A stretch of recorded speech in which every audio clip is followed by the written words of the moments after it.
This is take 2.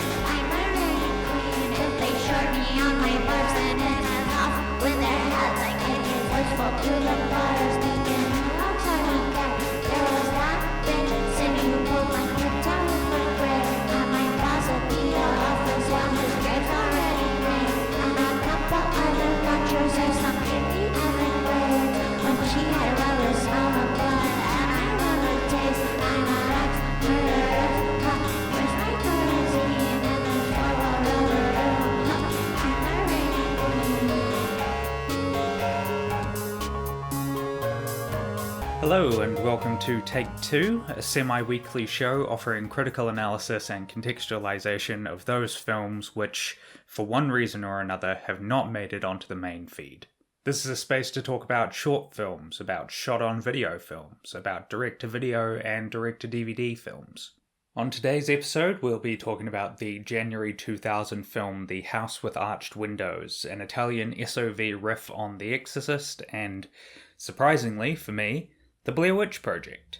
This episode, instead of talking about the thematics of the film or the plot in the way that I did in the first episode of Most Maligned, I instead want to talk a little bit more about this film's aesthetic qualities. This is a film that looks absolutely incredible. There's very few films that I've seen that look quite the way that this film does. The director of the film, Fabio Zuliani, that I'm sure that's how you pronounce that. Fabio was pretty clearly drawing from a lot of different places when he was putting together the look of this film. Obviously, as I mentioned in the opening, there is references to The Exorcist in this film. There is also some pretty overt nods to the Evil Dead, Sam Raimi's film. There's also, though, a lot of found footage influence in this. That's why I referenced The Blair Witch Project. This film is shot primarily handheld. I say primarily. Really, it's shot in two ways. So there are lengthy sequences in this film of static wide shots.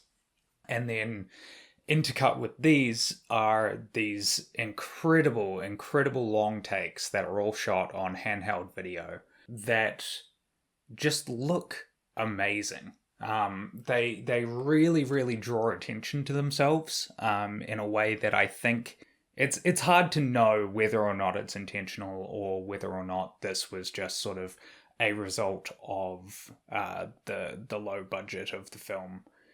But the way that it draws attention to itself, it really makes the camera feel like a third person in the scene.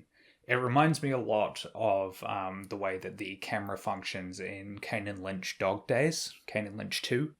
In that game, the camera is meant to be a video camera that somebody is holding, and it's not referenced directly, it's not spoken about within the narrative, but the way that it is used implies that it is being controlled by some other third party that is just, not spoken about. And these sequences, particularly, there's one very early in the film, and it's only a couple of minutes in, where the main characters are exploring the titular house with the arched windows, and the camera is just meandering around. It will lose sight of the characters and they will then step back into frame. Conversations are happening entirely out of frame, and then the camera will circle back around to it. And it's really compelling. It's a really active film. That's one thing I really love about shot-on-video films, just sort of generally. There's obviously a lot of bad shot-on-video films. I'm sure that we'll talk about some of those as time goes on.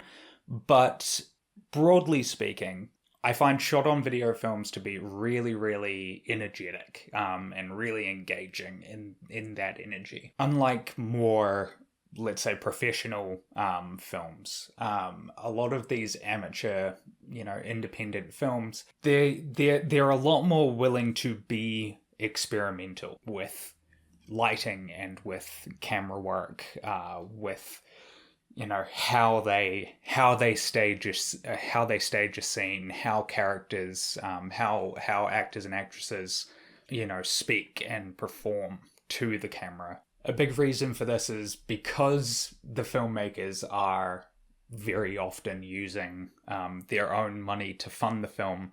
There's less obligation, I guess, for the film to look a certain way, to feel a certain way. And so filmmakers are, in some ways, they're shackled in other ways by their lack of budget. Obviously, they're not going to be able to do certain things that a higher budget film would be able to do. But broadly speaking, they're able to, I suppose, to be more playful. About a year, maybe a year and a half ago, I started collecting VHS tapes. I found a copy of The Blair Witch Project on VHS, and I made a point of buying it. And so then I had to immediately go out and find a VCR that was, still in good condition. Luckily, I was able to find one for like $20 or something like that. So that's now hooked up in my living room. And one thing that I've noticed as I watch more films on VHS is that it is a much more active medium than DVD or Blu-ray, higher definition, mediums. There's a video by H Bomber Guy on YouTube called Scanline, talking about the power of the power of the VHS tape. And in that video, he talks about the ways that the lower definition, the lower video quality of VHS, it causes the viewer to watch more closely, to be looking and investigating the frame in a more active way than these higher definition mediums, where you can see pretty much everything. I've been reading a book recently in preparation for this show called Found Footage Horror Films, Fear and the Appearance of Reality by the film critic Alexandra Heller-Nichols. And they talk about this too in the introduction to the book on page 21. The most direct legacy of analog video aesthetics on found footage horror is the low quality of the images themselves. Video images emerge from communication between the source that plays the video and the screen upon which the image appears, and there is a whole range of possible aberrations from the assumed intended image that affect color, tone, and image quality. For instance, now ubiquitous video effects such as pixelation can make identifiable objects unfamiliar, and at the same time emphasizes the way the viewer experiences textures. I think this is a really good quote and a really good way to think about shot on video films more broadly. They're obviously talking about the aesthetics of found footage horror, the amateur aesthetics that a lot of mainstream big budget found footage films sort of aspire to. But I think that it's a good way to think about independent shot on video films more generally, because these films, because of this playful nature that they have, the way that they're sort of more willing to experiment, it leads to a lot of really incredible looking films. Shot on video and like amateur films just generally have they've got a reputation for being lesser art. They're presented by a lot of sort of genre critics as being, they're amateur and they are lower budget, and so therefore they look worse. And that's just kind of where the conversation ends. Instead of thinking about it as these films look the way that they do somewhat intentionally. So at the time of recording, I am in the process of working on a video for my YouTube channel called Fuck Me, a Baise-moi essay, in which I'm talking about the 2000s exploitation film Baise-moi, directed by Caroline Trenti and Virginie Despentes. And in that video, I talk a bit about why someone might choose to make a film that looks worse than, say, more cinematic, theatrically released films. Why they might do that intentionally. And it's hard to say one way or another whether or not that was what Fabio was trying to do with this film. And to an extent, it doesn't really matter. But I think that it's worth considering that the way that this film looks may have been done with purpose. It's not worth just dismissing a film outright for being lower budget, for not adhering to your idea of what a film is supposed to look like. I really can't stress enough just how good I think that this film looks. The lighting in particular, I think, deserves special mention. This film is shot, huge chunks of this film are shot using, I believe, just like flashlights or spotlights. And that creates this really intense effect where objects that are closer to the camera are really blown out. They're really overexposed, and the light, the way that it just sort of trails off, it ends up leaving a huge amount of the background just in total darkness. And it looks great. I don't know why more filmmakers don't do this. You know, there's this idea that a film has to look cinematic, that you have to like be able to see everything in the frame. And I don't know, I think that this looks so much better than a lot of the like really just flat, boring, you know, the way that like Marvel films are lit, where it's just there's no character to it. There are sequences in this that are shot entirely with strobe lighting, and it is some of the most intense strobe lighting that I have ever seen. It was genuinely a bit hard to watch at times. But man, the way that the light plays against the camera, the way that when the light is off, it is just pitch black. And you get this video sludge, this like noise from, you know, the lower grade camera that they're using. It looks just amazing. There's a dream sequence about, I'd say maybe halfway through the film, maybe at the film's second act, so a little bit earlier perhaps. And the intensity of the lighting there, the way that the sound is used, the way that there is just this like sudden eruption of sexual id, it really made me think of David Lynch's film Inland Empire, which is a film that also looks like shit, but because it was David Lynch, who is, you know, not necessarily a household name, but is, you know, well known as an artist and as a filmmaker. Because that film looks like shit, well, he did it intentionally. Whereas something like this, well, you know, this is just Fabio, who the hell's that, you know? So obviously this film, it looks like shit, but it looks bad because he didn't have any other choice. I just think it's a really weak way to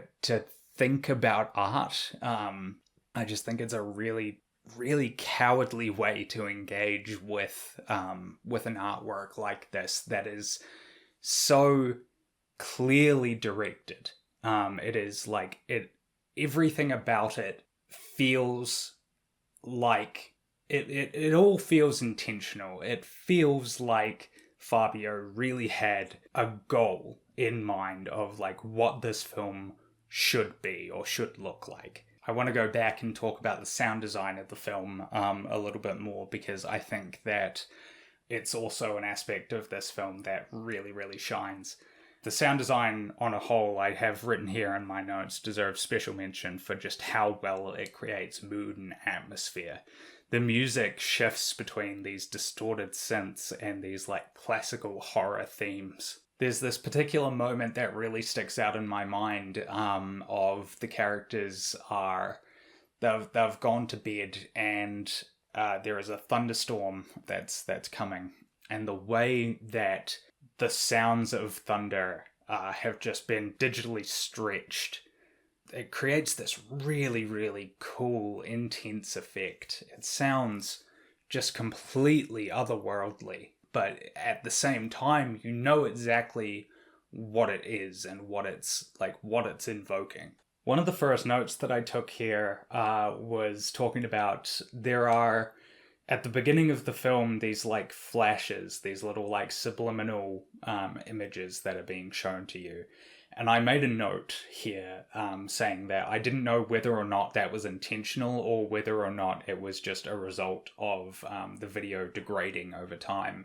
You know, the fact that I'm probably watching, you know, a copy of a copy of a copy. And in some ways, I guess that it really doesn't matter. If it was unintentional, then I didn't know.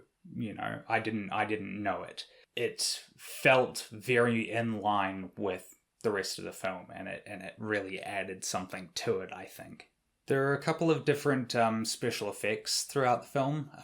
There are these moments where the ghost of the artist are appearing to different characters. So we see like an arm, just a decapitated arm, floating, grasping at one of the characters. We also see the artist's head, just sort of impossibly large, floating in one of the rooms. And I was reminded of one of my favorite directors, a Japanese filmmaker named Koji Shiraishi, who is well known for directing found footage films. His most famous is probably Noroi. Otherwise, he has a film called Occult. He has another called A Record of Sweet Murder. If you want to hear those films talked about in great detail, you can listen to podcaster, film critic Sean McTiernan's All Units, Hundreds of Pixelated Dead Bodies is where that show can be found. But Koji Shiraishi, the way that he adapts low-budget effects into this like spectral otherworldliness, it's masterful. There is just this way that the effects are just, they're so aberrant.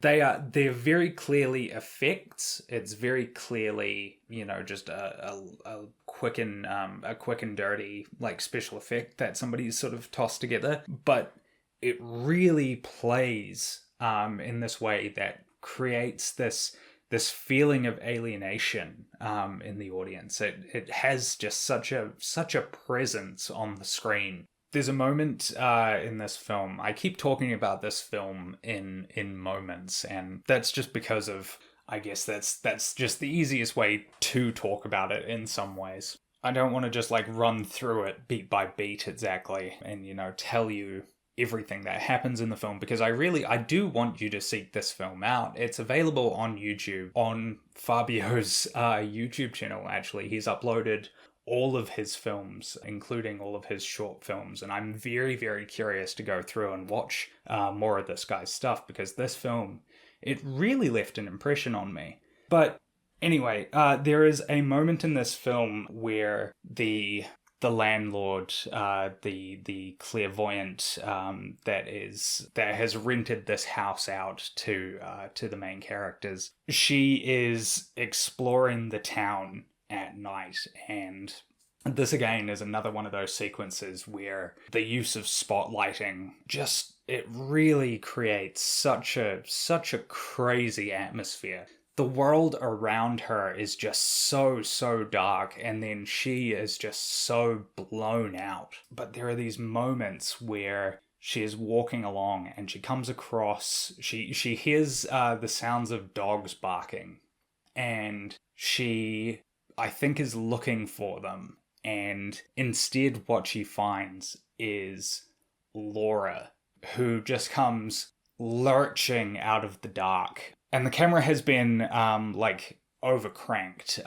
It has been sped up in post. And when you do that with these, early digital cameras, you get this really cool effect where it looks like the character is almost swimming. You see all of this motion blur. You see, you get all of this noise that is happening whenever she, moves towards the camera. And then you see that for just, a second, a handful of frames. And you then cut back to this, static shot of the clairvoyant. And then you cut back and Laura is, shrinking back into the dark. And it is one of the most genuinely terrifying things I have ever seen. I was shaking watching this sequence. It was just so powerful and so confidently done.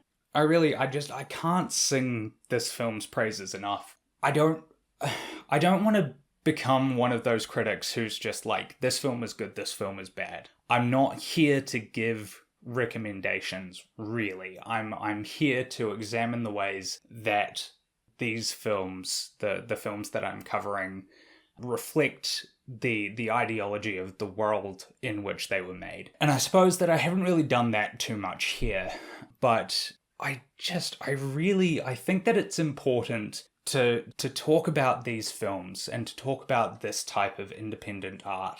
Because so often it's dismissed, it's just pushed to one side. And I really think that's a shame. I think that there is a huge amount of art out there made by nobodies. So many people have made one or two films and then are never heard from again. And I think that's a real shame. And I think that these films are really worth talking about and worth as much serious consideration as any other film, any of the Saw films, or any of the Paranormal Activities or the Cloverfields, or any of that sort of thing. So yes, I think that'll probably do it for this episode. I'd like to thank Janka Glonis for the use of her track Axe Murderess off of the album Fun Time Party Gal. A link to that album and to their Bandcamp can be found in the episode description. If you have any comments or queries regarding the show and you want to get in touch, you can do that on Twitter at Most Maligned or via email mostmaligned@gmail.com. Next week, we'll be discussing February 2000's Cabin by the Lake on the main feed, so that's the Most Maligned Horror Podcast. Take 2 will be back in 2 weeks' time, where I'll be talking about Isola Multiple Personality Girl, a 2000 Japanese film, which I've heard good things about, but don't actually know the plot of yet. Stay tuned for that. I'm sure that'll be an interesting discussion. I want to thank you so much for listening. If you're hearing this, then that means that you have subscribed to this show on Patreon for $5 or above, and I just really want to give my sincere thanks for doing that. It means a lot that you would give me any amount of money for this show. Until next week, though, this has been Take 2.